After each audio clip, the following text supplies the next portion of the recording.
Welcome to The After Show, the show where we bring it to you raw and real about your favorite mainstream and reality TV shows and the actors we love or love to hate. Tonight, we're going to be talking about Tyler Perry's Too Close to Home. And we have a special guest in the building tonight. Oh yeah, we're not going to pull any punches, folks. It's going down. But before we get into all of that, let me introduce you to one of the guys on the couch tonight. Guy number 2, say hello to the people. Hi everybody, I'm guy number 2. Pull up and have a seat because you're in for a real good treat. A real good treat and a couple of tricks too. Also joining us tonight, you guys, giving us the female perspective, is Khrys from Tennessee. Khrys, say hello to the people. Hi, I'm Khrys, and I have the female point of view. How about that? And she's going to give it to you raw and real. And of course, I'm your host with the most, Cowan, the talk of New York City. Are you guys ready? I'm ready. Let's go.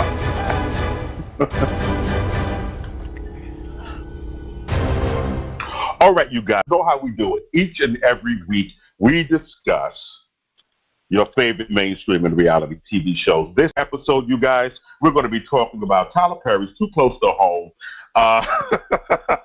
Season 2, Episode 6. And I told you guys that I was going to have a special guest on with us, and he's here. He's here, you guys. The one and only Robert Craighead. And he played Sheriff Mobley on Tyler Perry's Too Close to Home. Let me tell you a little bit about this amazing actor that we have with us tonight. He's been acting over 30 years, has appeared in hundreds of TV shows and in films. I mean, just the list goes on and on and on and on, from Castle to Rizzoli and Owls, NCSI, Return of the Living Dead, and he's also managed to have a country music career.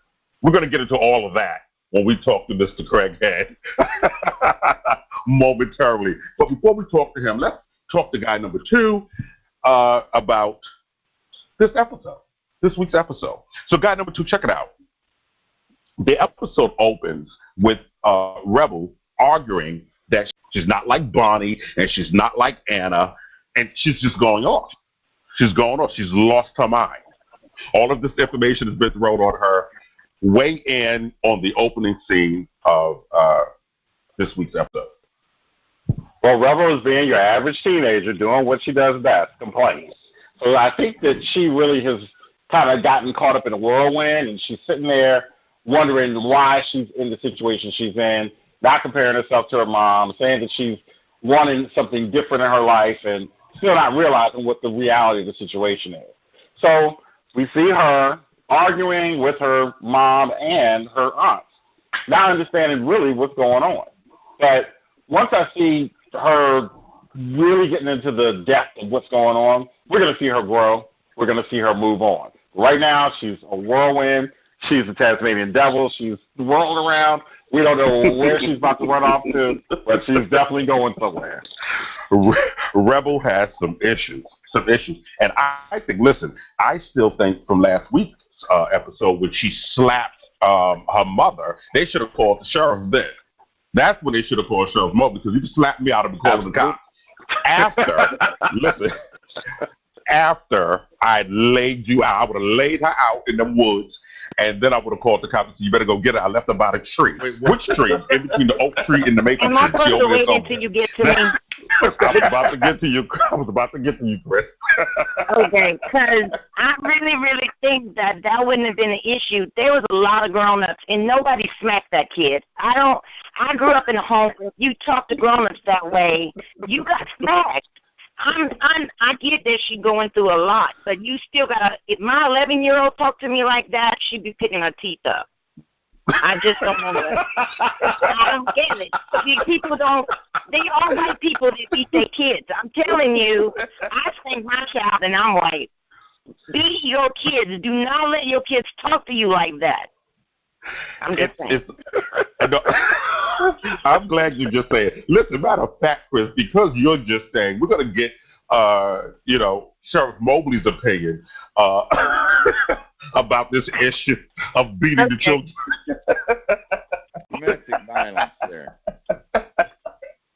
Okay, Sheriff Mobley, a.k.a. Robert Craighead, why don't you weigh in for us in regards to the situation with Rebel and Anna? I know you can't give us too much information about the show, but I want now, what would Sheriff Mobley do in a situation like this had he been called to the woods when his mom had just knocked her daughter out?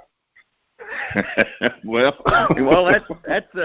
that's a little parental guidance there. I don't know how much the law can get involved with that, but I will tell you that I plan on talking to Eli and making sure that he stays away from there. I promise you that.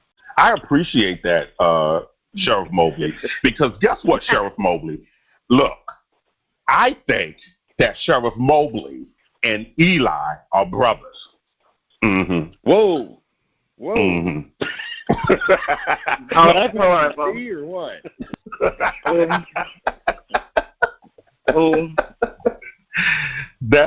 That's just my opinion. I don't know. You don't have to confirm it or deny it, but I'm just telling you where I'm coming from. I'm the talk from New York, and when I watch television,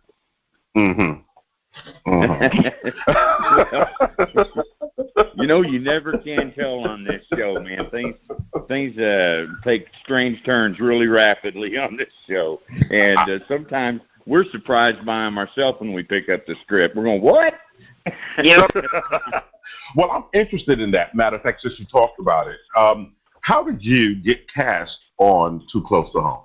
Yeah, I was one of the last people cast on the show, and I was really kind of surprised because they film in Atlanta and they do a lot of local casting there as well. And I live in Los Angeles, and anyway, I got a call on Friday evening. My agent said, "Hey, can you go in tomorrow morning?" Which is also unusual on a Saturday morning, and meet with Kim Coleman and Mark Swinton, who's the executive producer on Tyler Perry's show, and read for this part. So I said, of course. So I went in, met with them, and did a reading for them, and they said, "Hey, we want you to come back. Can you come back on Monday and meet with Mr. Perry?" And I said, of course. So Monday come around, and I met with Mr. Perry at, I can't remember the name of the hotel, but some swank hotel over in Beverly Hills on Sunset Boulevard. I was one of the last people in, and it was kind of funny, you go in the room, and it was this huge room. It was kind of like going in for American Idol or something. You know how the big-ass room, and you're kind of about 30 right. feet away from the people, and I'm like...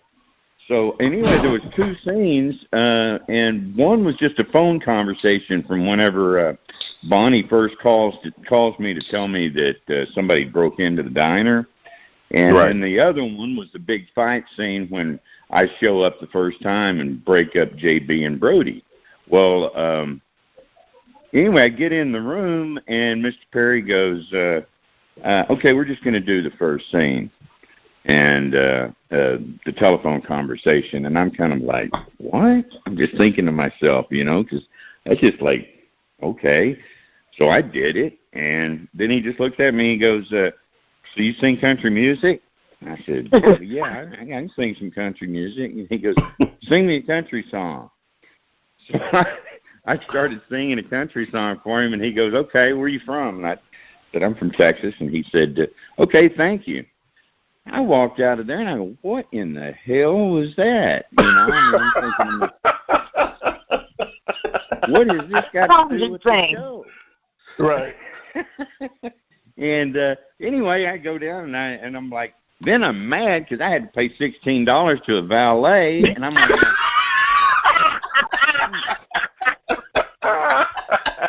going, I think this was a waste of my time. Right. And I'm in the car, and I had just been to read for a movie right before that, and right. It was a movie with, I can't even remember I can't remember the actor's name. But anyway, the directors, they were all, we love you, blah, blah, blah. And they said, so I left there thinking, okay, I got this job, get in the car, and my agent calls me, and I'm driving over Laurel Canyon, and she goes, well, they want you for Too Close to Home. And I'm thinking of the movie. I'm going, well, I figured that. I'm like, but I said, that was the strangest audition I just had with Tyler Perry. You know, I was like, I don't know what to think of that. Right. And they're like, what are you talking about? And I said, well, and I told them what happened. They go, well, they must have liked it because that's who wants to hire you. And I'm like going, oh, okay. They want you there next week or later this week. That's right, it was, because it was Monday. I was there by Thursday in Atlanta, and Friday morning we had a big meeting. They gave us 8 episodes of scripts. First time I had seen them, they said we start shooting Monday morning. And, wow. Yeah. And the way Tyler Perry shoots is he shoots all the episodes at one time. Like, he'll go from one location to the next. So it's like you're shooting out of sequence, a lot like a movie, but you'll do everything at that location for all the episodes. And then you'll move over to another. Like, say you're at the diner, you do everything at the diner, and then you move over and you're at the farmhouse the next day or whatever, and you do all the scenes for all 8 episodes. So you got to be on your game, and he moves really quick, and he edits as he goes along, and I think he's reinventing television as far as the way that they shoot it. Because normally as you said earlier, I've done hundreds of television shows, guest stars, and usually you shoot. It takes about 8 days to shoot a 1-hour drama. Right. We shot 8 episodes in 8 days. Wow. Yeah, we moved fast. And I think he has really reinvented, and I think a lot of the different networks are probably going to be taking some of his format and using it themselves. Wow, that's really interesting. That's really interesting that he was able to do that. That you guys are able to, jump into that kind of non-traditional routine. Oh yeah, and ace it, because I'll tell you what, Mr. Craighead, let me tell you, you're not missing a beat on this show. Too Close to Home. Yeah, not Thank missing you a beat. much. One of get it. Well, just one of the things I wanted to say is it took us 8 days to shoot, but we were there for like 3 weeks. So, it wasn't just consecutive, boom, boom, boom, but, but I mean, they take care of the talent. Actually, everyone there is treated first class. Mr. Perry is an extremely generous man, and probably one of the nicest people you'll ever meet in your life. And whenever I first got to Tyler Perry Studios, I said to myself, man, what is wrong with it? Everybody's smiling. Everywhere I go, everybody's happy. What is this, Disneyland? And I'm like thinking to myself, something ain't right here, And then I found out it was genuine. Everyone was truly happy, thrilled to be there. He takes care of you, treats you like first class, and all he expects from you is to give 150%. And he's giving it to you. I love that. I love to hear that about him. Coming from a person like you, it's credible. It's credible. So I love that. Let me ask you some other questions as well. But before I do that, I want to jump back into Too Close to Home, and then we're going to jump back to you with some more questions. Because believe me, Robert Craighead, I have a ton of them. Okay. All right, I'll shut up and let you ask. Okay. So look, Khrys, this one is for you, Khrys. All right. So look, Bonnie insists that Shelby gets help for her drug abuse. She's insisting it. You need to get help. You have a child that needs you, that you need to be here for, and you're not doing that. Right. What do you think about the relationship with Shelby and Bonnie, and how Shelby is actually blaming her sisters for not protecting her from Eli, who I think is the sheriff's brother. I think that it's easier to blame the people that are closest to you, who you rely on when you're a child. I think that because of her drug addiction, she's in her illness, so she's not thinking like a normal adult would. She's just addicts place blame on anybody but themselves. Now, granted, it wouldn't be her fault that she was abused as a child, but she's not going to see the blame where it needs to be placed. She's going to blame her older sisters. In all actuality, her mother should have been the one stepping in. But as we know, that's a whole other issue right there of addiction, her mother. So she had no one else to blame but her sisters. Listen, I get it. And I think at some point when you grow up feeling like you have no one to protect you, clearly Jolene wasn't protecting her. You look to your older siblings for protection. And certainly since they had both experienced the same, kind of handling or mishandling and abuse from their dad, Eli, she was looking for something different from them and was hopeful as a child that they would have found a way to get her into a place of safety. But let's revert back over here to the sheriff now. Okay. Because Sheriff Mobley, Khrys just made a comment about the mom being addicted to something as well. And we spoke last week about the fact that I believe when you have someone who is clinically obese, morbidly obese, bedbound, there's something that's really anchoring them to that situation. We believe that it's you. We believe that you had a relationship with Jolene. Well, now that's guy number two's original thought, so I'm just sharing that. Oh, yeah? Well, Can there's other people that's guy number two that thinks that. It's a lot of loving. Well, obviously, totally whenever I went into her house the other night, it was the first time I'd been in there in a long time, so I was quite shocked with the way it appeared.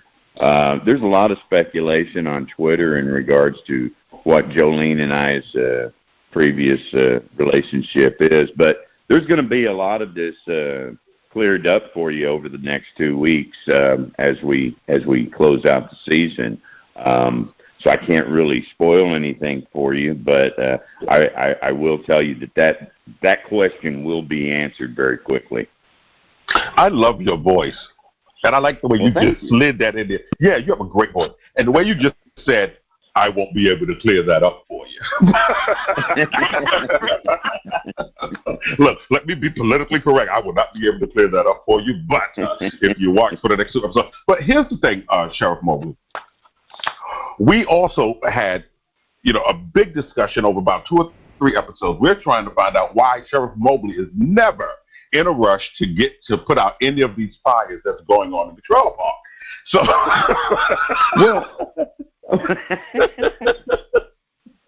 well, the way I look at it is, I grew up in a small town in Texas, and my hometown is probably like, I don't know, it's about 2,500 people or something like that. I think Happy's about the same size, if not smaller.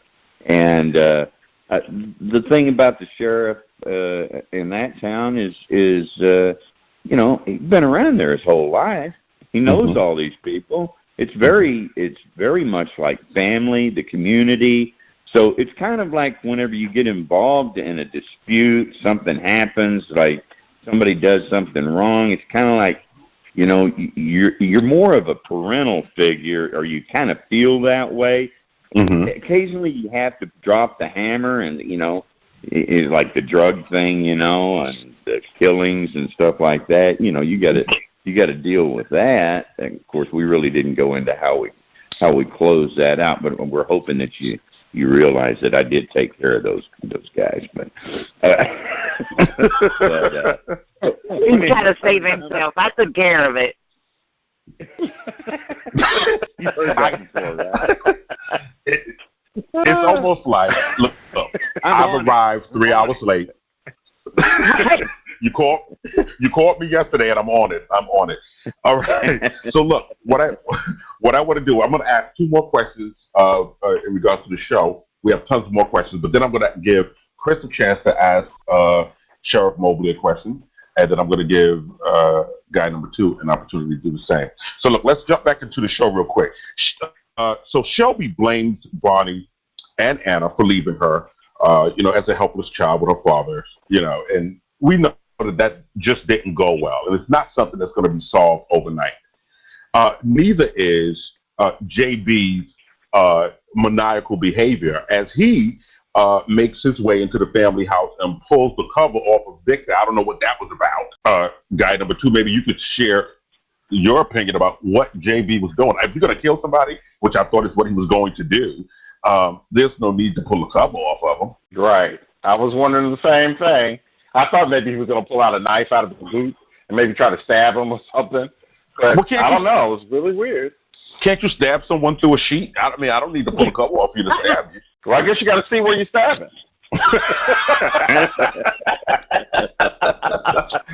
Right. Look, just in case you get caught and you have to go to court, you can tell them I stabbed him here, here, and here. Those other wounds weren't mine. I got you. Right. Those are not mine. Makes no sense. Okay, Khrys, I have a question for you. I want you to weigh in on this because JB tries to convince his father to overdose on drugs.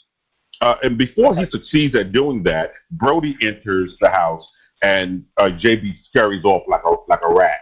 So talk to me about that scene. What did that scene mean for you, Khrys, as you see, someone actually trying to poison, their dad with drugs or get him to overdose?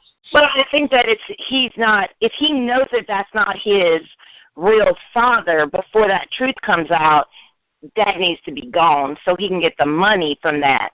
But it's weird that what money will make people do. It really, people will literally kill someone for such a small amount for a house, for half of what you're going to get out of a farm. It's amazing to me. And the fact that Brody didn't even believe him at first, because the guy's mind's gone, so Brody doesn't believe him. So that kind of makes that guy, the dad, a sitting duck, the doctor himself, a sitting duck. It's a scary situation. It is scary.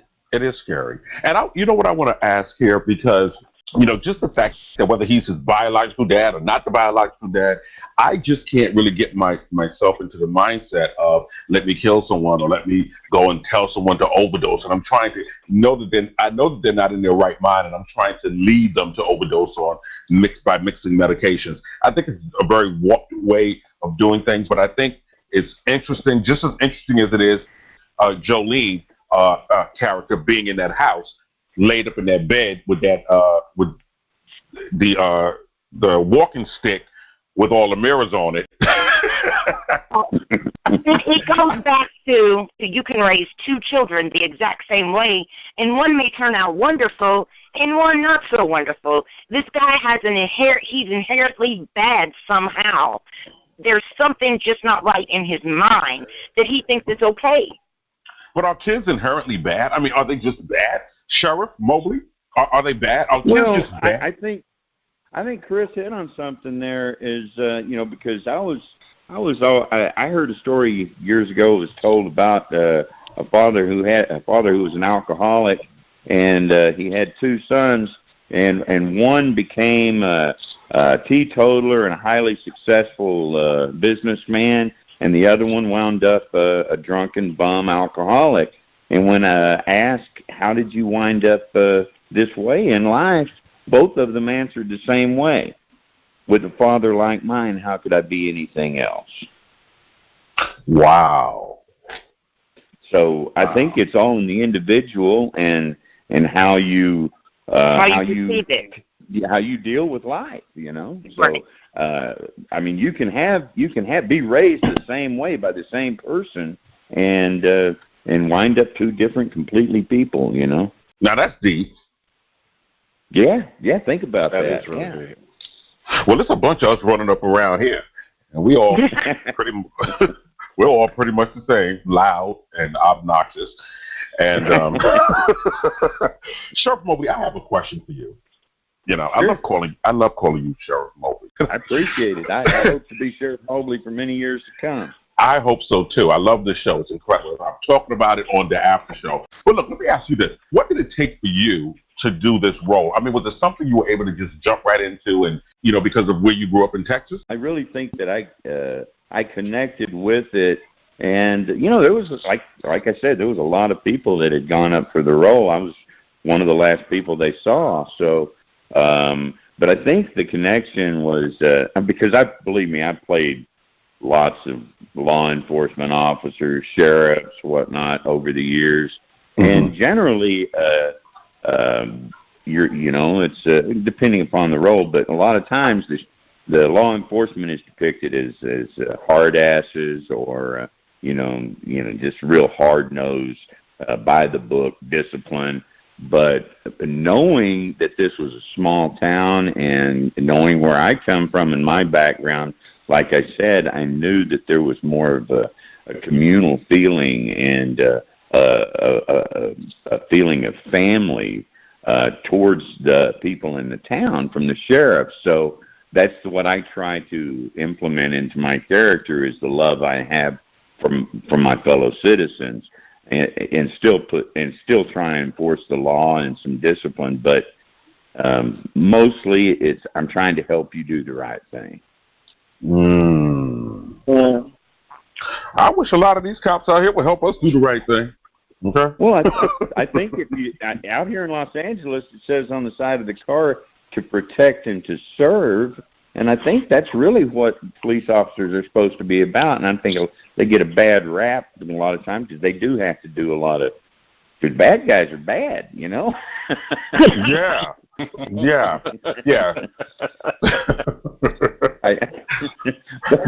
Serve up a can of what? Okay. Plus, I can't do a whole lot. You've seen my deputy, right? Yeah, right. You know, we were about to jump into that deputy because you showed up on the scene with this deputy. And I said, now, what is he going to help the sheriff do this one here? He's going to help me in a high-speed foot chase. A high-speed foot chase. Between me and him, I think we're going to get beat. It's a high-speed foot chase to the cafe, to the diner. Exactly. Diner job. So look, I spend a little bit too much time there. Guy number 2, do you have a question for Robert Craighead? Oh, yeah, Mr. Craighead, who's your favorite character on the show? Yeah, Sheriff Mobley. The character you played, he's his favorite character.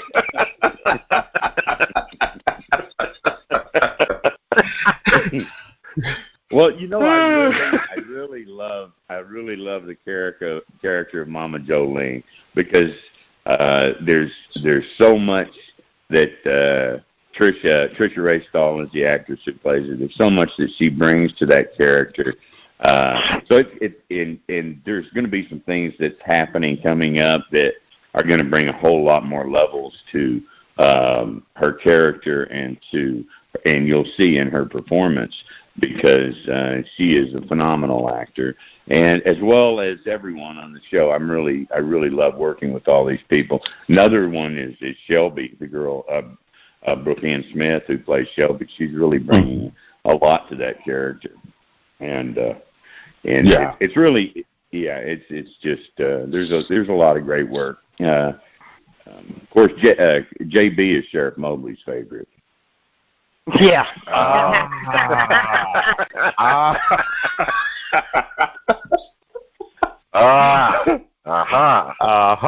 Mm-hmm. You know, we're gonna touch base on that guy number 2 later on because you know what we think is going on there. Okay, so look, I want to ask Khrys. Khrys, do you have a question for Robert Craighead? Yeah, I do. Sheriff, do you ever actually do this whole show ever arrest anybody, or you just tell everybody to turn themselves in? I'm just curious because I ain't never been to a town where the cops make you arrest yourself. They just like maybe jail. I'm confused. I live in a small town, and Sheriff Morgan will put cuffs on me. He's not like, hey, just meet me down at the jail. Well, okay, maybe I'm a little bit more lenient than Sheriff Morgan. I don't know how small your town is, but I thought you guys were in New York City. Not me. I'm in Tennessee. Oliver Springs, Tennessee, little tiny town. Everybody knows everybody, but they will take you to jail. You get to ride in the cop car if you mess up. You don't have to take yourself down to the police station. Well, see, I think that coming from a small town also is a lot of times, I remember when I was younger, that was the fun thing to get to do. So, you know, to get to ride in the cop car. So, so you're punishing them. Okay.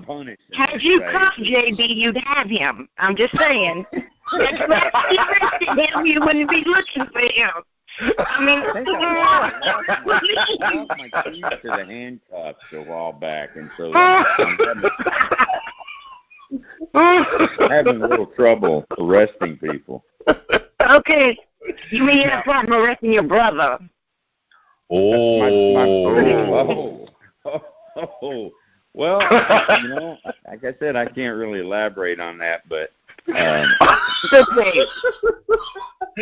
look, I have a question for you, Sheriff Mobley. Sure. Okay, so everybody at home, and you know we're in New York City. I'm based in New York City. So at home in New York City, you know, guy number 2 is in Virginia. You have guy number 3 who's in North Carolina. He's not on with us tonight. And then you have Khrys who's in Tennessee. But everybody all over the world seems to love Brody. You know, he's the I can't believe it's not Butterman. Are the people are the responses the same on set? Well, yeah. I mean, you know, Brock is a great guy. I mean, he's just a very gentle giant and a sweetheart. And so you can't help but not like him. But, you know, Brock had a huge following before he ever came onto the show. I think you guys know that he was you know, he brought back the man bun. And that he had, I don't know, he had something like 3 million followers on Instagram before he even started acting. I mean, he was a very well-known model. So the man bun? Yeah. Yeah, they do that now. Well, yeah, that's how he became. That's how he got all these followers. He did a video of him putting his hair up and showing how to put a hair up in a man bun. Of course, he had his shirt off, but that helps, you know.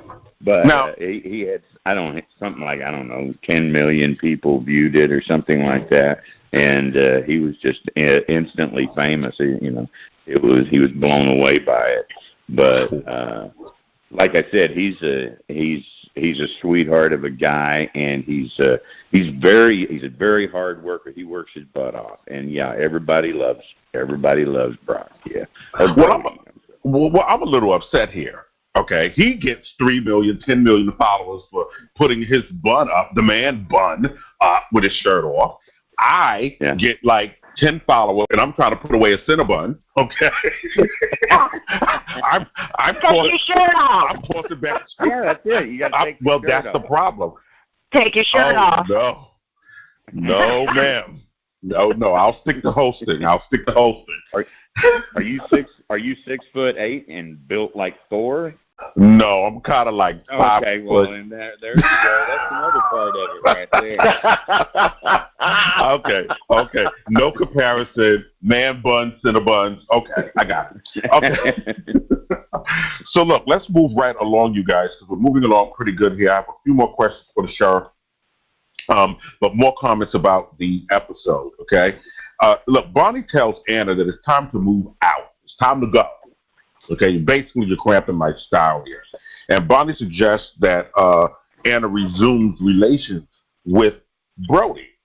So guy number 2, weigh in on this. Do you think this is something that Anna's going to take her up on, or is Bonnie just talking? I think Bonnie's trying to release Brody from her spirit only because she knows that Anna is going to make some, attempt to try to get back with Brody. I mean, she's already seen that they bonded. They both now know that they were both seeing him, of course, in separate times. But when the statement was made by Bonnie that, the only reason he's with me is because I remind him of you. So I think that kind of was like a pinnacle, at least opening up the fact that, Annie is going to get back with Brody. So we have to see how that's going to unfold. But I definitely think that she's just sidestepping so that her sister can have the opportunity to, rekindle a relationship with her. It is all the makings of, a daytime soap on primetime. It's kind of a primetime soap. It's the I was with him, and now you're with him. You were dating my sister, now I'm dating my sister. It's the back and forth. And I want to talk to Sheriff Mobley about daytime soaps because you've had recurring roles on The Bold and the Beautiful and The Young and the Restless. Is that correct? Yes. I spent it's about 3 years on The Bold and the Beautiful as another. I was Lieutenant Frank Conran for the Beverly Hills Police Department. So it was kind of a similar character. I was a little bit more of a hard ass, but I was like, anytime anything went wrong, the Foresters pick up the phone and had a hotline to my desk at the Beverly Hills Police Station. I worked on that show quite a bit during those 3 years and solved a lot of problems. Of course, they shoot very quickly too, so I was used to the fast pace going into this. But that was oh my God, that was 20 years ago. Yeah. So 20 years ago, were you running around on set looking like Brody? Oh yeah, right. I don't think I ever wanted to look like Brody. God. Maybe. Oh my God. 35 years ago, Maybe 35 years ago. You got some swag going on. Sheriff, because I see the way that you and Jolene kind of bicker back and forth a little bit discreetly. So someone has eyes for you. So look, I want to ask Khrys. Khrys, let's focus on you for a minute here, Khrys. All right. Because Caitlin is speaking with Dax, right, and gets she wants the address of where Anna is staying, and she promises that there's going to be fireworks, the likes of which you've never seen before. What do you think Caitlin is going to do? Well, I'm sure it's going to be drama no matter what it is. It seems to always be. I'm not really sure which one Caitlin is. Which one is she? That's the First Lady. That's Heather Locklear, baby. Oh, whoa. Oh, well, I think that she just wants to see this poor child destroyed for sleeping with her husband. And she doesn't care. I think it's all about the embarrassment of this girl, even though she's lied about who she was all along, and it's embarrassing enough that she's living in a trailer now, sleeping on a couch. She just wants her destroyed. She wants this girl to hate herself, and I think it's basically she's miserable because she's stuck married to the president. I mean, who's going to divorce the president? She's stuck in this relationship that she don't want to be in. I think, they're all dirty. They're all doing this low-down stuff. So they get it, misery loves company. So she's miserable. She wants the other girl to be more miserable. I wonder what Hillary did to Monica. And was right? Nobody heard from Monica. You know what? I was going to say the same thing. Oh my God. Wow. You can only imagine, but I think the same thing. That's so funny. Nobody heard from Monica in a long time. She may be in some small town in Alabama. Who knows? I saw in Happy, Alabama. I saw something. Here's the thing that's really funny, you guys. Sheriff Mobley brought that up. I saw an interview. They did a quick interview. I don't think it might have been Oprah that did the interview on Monica. And when this whole thing started off, she was a dark-haired woman, and now she's blonde. Now she's blonde. Interesting. Hiding in Happy Alabama. So let me ask you, Robert Craighead, Mr. Craighead. Have you ever worked with Heather Locklear before? And if not, how was it working with her now? Like meeting her and working with her now? Well, no, I never worked with her before. I really wanted to work on what was that? T.J. Hooker. Came really close to working on there many years ago, but never had the opportunity to work with her before. She is a sweet, sweet lady. I haven't worked with her directly. I've just seen her.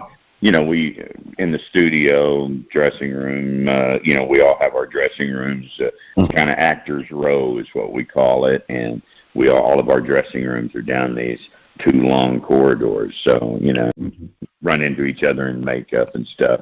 But the first day, she was like, "Are you a real sheriff?" And I'm like, "Yes, Miss Locklear, I'm here for you. You're gonna have to come with me, man." Wow! I love it. She's such a sweet lady. And her and I are both from Texas, so she's a fellow Texan. Yeah. Well, guess who's else from Texas? Sheriff Mobley. Guy number 2 is from Texas. Oh, we're about to San Antonio. San Antonio. I'm from a little town outside of Wichita Falls called Electra. And I've heard of Electra. Okay. Oh, come on. I know where that is. Yeah, I've heard of that. It's a lot. It sounds a lot more glamorous than it actually is, but it's home. That's where I'm from. Electra. It sounds like you know what that sounds like? It sounds like a town that Wesley Snipes and John Leguizamo rode off with Patrick Swayze and discovered and called it Electra. I don't know what kind of little town it is, but I'm sure it's incredible. Wow. If they've produced someone like you, Robert Craighead, I'm sure it's an incredible town. Look, I want to move on very quickly because we can't keep this incredible actor much, much longer. So I have a few more questions before we close out. Now, guy number 2, Octavia, apologizes and thanks Frankie for tipping her off about Elm and Regina having an affair, tipping her off that they were in the truck doing their thing. What did you think about Octavia? Kind of changing her tune when it came to Frankie. It was interesting because, they didn't know anything about Frankie because Frankie's been, the mysterious, lady that's moved into the trailer park, and they didn't have a connection with her initially. But I think now that she's seeing her in a different light because she's revealed that information about her sister-in-law, she's going to seem like she's a little bit more reliable and maybe somebody she might want to stay a little closer to. So I kind of see that growing into a friendship. That's where I see that going. Yeah, I see it. And I like, I love Octavia's character, by the way. Love this girl. She's everything that... She is phenomenal, yeah. Yeah. I love it. But here's the thing. I'm always leading, Sheriff. I'm leading here. Just like I was leading with you and Heather Locklear, because I'm hoping that when everybody takes themselves to D.C. to stir up the mess there, that you will be following. I don't know how that's going to work out, but I hope that you follow them to D.C. Now, I'm hoping they come to Happy. I'm hoping they come to Happy, and that because maybe the First Lady, maybe she's got a thing for men in uniform, Maybe. Oh, my God. You're going to make her arrest herself.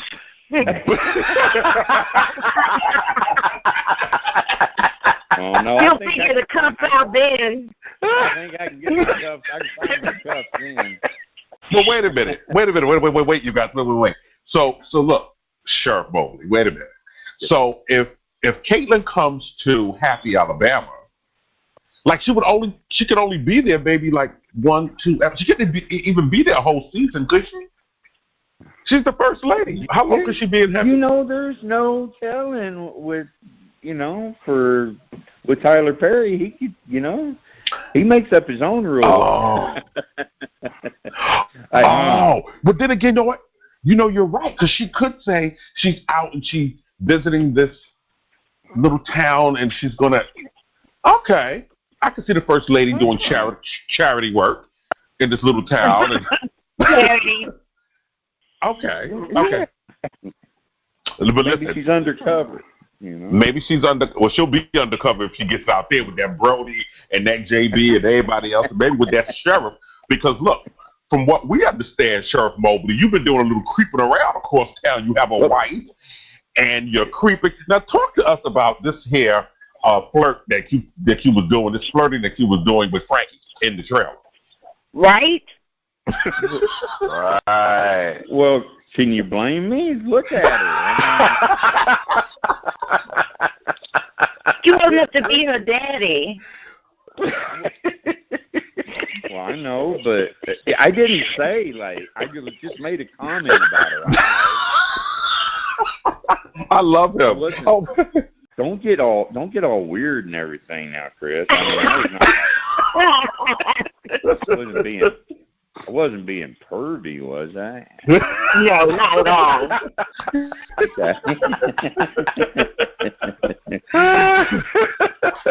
Okay, so look, here's something else that we need to clear up while we have Sheriff Mobley on the line. Okay, so he flirted with Frankie in the trailer. But that wasn't, I was like, okay, she is beautiful, so anyone would flirt with her, right? A roach would flirt with her, running across the ceiling, like a roach would stop and be like, oh. But I'm not sure that we even know why or how Sheriff Mobley knows Frankie. Well, if you're in the conversation, I talk about how one person can't ruin your life like that, and she was talking about how she works as a clerk at the mill, and I said, well, we know better than that, and I said, you can't let somebody one person change your whole life. And I tell her that me and Brody and the church, we're all going to look out for her. So the storyline that we created between Crystal Stewart and Brock O'Hearn and myself in regards, and Mr. Perry in regards to this is that she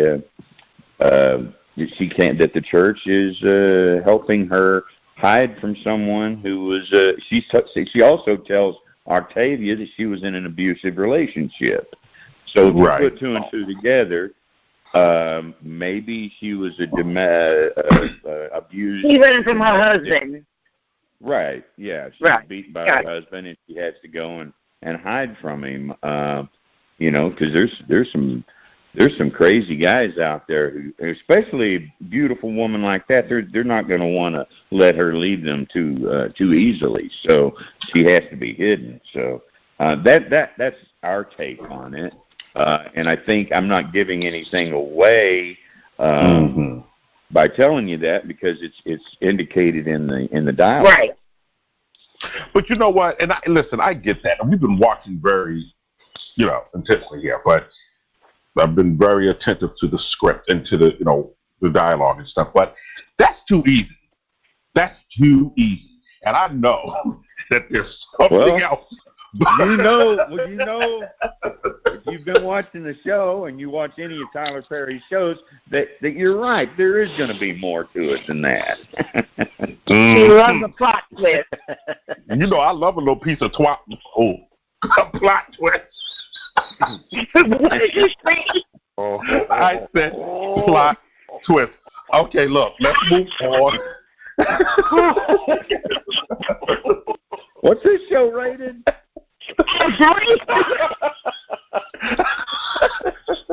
Only in New York can you say that. Oh my God, it was a slip of the tongue. Okay, look, it was. So let's jump right back in, you guys. Dax and Victor trade insults, in a power play, really. One threatening that I sent your parents away, and then Victor's like, well, they're still in the country. And they trade some really nasty, ugly type insults. Guy number 2, what would you like to see happen between Dax and Victor? I definitely want them to drift apart and become enemies because I think they'd be so much more interesting as enemies. I mean, they were throwing some hard daggers at one another. You know, I mean, Dax literally was like, "Oh, he still thinks they're in the country, but they're still in customs." So I was like, "Ooh, that's not nice." So I was like, "Ooh, yeah." I think they'd be good enemies. They'd be great mortal enemies. I think they would too, especially since Dax has like this superhero kind of thing, you know, about him now. After he gave that guy that 3-piece, pop, pop, pop. It was JB that he gave the 3-piece to. He just pop, pop, pop. I said, this guy's a superhero. So I want to see more of Dax. I want to see more of him. And Victor rising up off of the bed with the cracked ribs and stuff and just going toe-to-toe with him, you know, verbally sparring with him. I like that. I like to see it. Sheriff Mobley. Yes. My final question for you is, when you arrived at Jolene's trailer, all of the girls somehow, you know, just showed up like they was running around and they were helping to pull things out of the house and so forth. Can you tell us, give us a hint of what's going to happen with Jolene? Are you guys moving her out of that trailer completely, or are you just dismantling what seems to be something that has become a crutch for her, you know, keeping her in the trailer? Well, it's like that's the reason I brought Frankie over, to give her the psychological help she needed, because it's like any hoarding situation, there's a deeper rooted problem you guys were touching on there earlier, and I think it may have to do also with some guilt issues in regards to what happened to her daughters, you know, with Eli and how that happened, which may be come up here soon. And but as far as cleaning up, and that's just a health thing, you know. If you ever watched Hoarders, you ever seen the show Hoarders? Yep. You know, you got to get it cleaned up. I mean, it's just, otherwise they're going to condemn the house, you know. Okay. Guy number 2, if you have another question for the sheriff before we let him go, now's the time to ask the question. Where do you see yourself on next season? I mean, we already see you interacting, but where do you kind of place yourself with the characters as far as who you're going to be closer to, who you're going to drift away from? I know you know everybody in that small town, but do you see yourself kind of connected with one of the families there? Well, I think it's, I don't know, I've always seemed to had an affinity with JB, and I seem to cut him a lot of slack. So, and Brody, you know, and I think that next season, hopefully, we're going to see more of an in-depth storyline in regards to the sheriff's relationship with some of these families. Good. Khrys, what about you? You have a question for the sheriff? I just want to know before we get attached to this guy, because Tyler Perry loves shooting and killing people off once we love God, them. I hope not. You're going to be around for a season or 2 more, right? Because we don't want to get attached. We just lost one of our people on another show. He loves killing them. You're scaring me now. Take a lot of pictures of Atlanta. Maybe there's a lot of what? I said take a lot of pictures in Atlanta, because you might not be there that long. He killed people off real quick. Have you seen his show? Yes, I have. That's what I'm worried that about. That girl from the show premieres from another show of Tyler Perry. She's on there now. Well, here's the thing. Let's let him answer the question, and then I have a comment about that. Well, I mean, I have no control over that. I just hope the fans like Sheriff Mobley and like what I'm doing on the show enough to, and that Mr. Perry likes me enough to keep me around on the show. I think he does. Hopefully, we'll be around. I know I signed a contract for several years, so hopefully, if the show gets picked up, I'll stay around for at least the length of the contract. Okay, well, arrest somebody. Arrest somebody. Oh, you're saying that's has to be what I'm going to have to do to stick around, right? Yeah, you got to do your job, man. Okay, look, I love Sheriff Mobley, as you guys do. I think the world loves Sheriff Mobley, and I don't think he's going anywhere, you guys. I think he's intricately woven into the fabric of this show and into everybody's life. He's connected to those girls, which I think are either his nieces or his daughters. At least one of them. I believe that Eli is his brother, which is why he is cutting such slack and saying, "Oh, I'll talk to him. I'll talk to him. I got it." I think he was somehow at some point had some dealing with Jolene. I don't know exactly what that dealing was, but he definitely had some dealing with Jolene. And so I don't think he's going anywhere. I kind of think he is that invisible thread that kind of keeps everybody together. Everybody listens to him, you guys. You have to remember that. Guy number 2 and Khrys, everyone listens to this sheriff. When he says go on, they go. You need to write for the show. Talk some ideas.